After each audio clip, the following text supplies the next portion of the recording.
Hello everyone, आज मी बनवणार आहे बटरस्कॉच आईस्क्रीम. आता घरच्या घरी मार्केटमध्ये मिळणाऱ्या बटरस्कॉच आईस्क्रीम सारखीच एकदम हुबेहूब लागते ही बटरस्कॉच आईस्क्रीम. त्यासाठी साखर ही मी कॅरॅमेल करण्यासाठी तव्यावर घेतलेली आहे. त्यामध्ये थोडेसे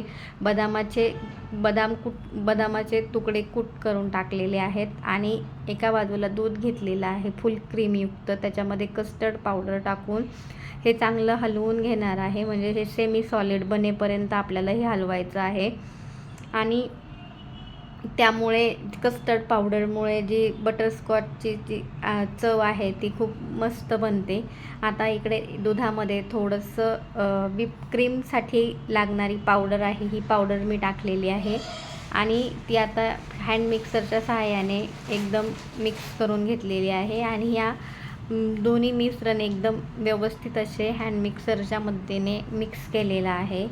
हे जे बॅटर आहे हे एकदम चवीला भारी लागतं. आता याच्यामध्ये मी शुगर टाकलेली नाही आहे, फक्त तेवढंच आहे. आणि आता हे जे आहे शुगरचे जे क्रिस्टल तयार झालेले आहेत ते त्या मिश्रणामध्ये टाकून घेणार आहे आणि व्यवस्थित सेट करणार आहे. सेट झाल्यानंतर वरून परत थोडेसे हे क्रिस्टल आपण ॲड करणार आहोत यामध्ये आणि हे रात्रभर आपल्याला फ्रीजमध्ये ठेवून द्यायचं आहे. दुसऱ्या दिवशी तुम्ही बघू शकता ही आईस्क्रीम एकदम भारी झालेली आहे आणि चवीला पण एकदम मार्केटमध्ये मिळणाऱ्या ज्या बटरस्कॉच आईस्क्रीम असतात अगदी तशीच लागते.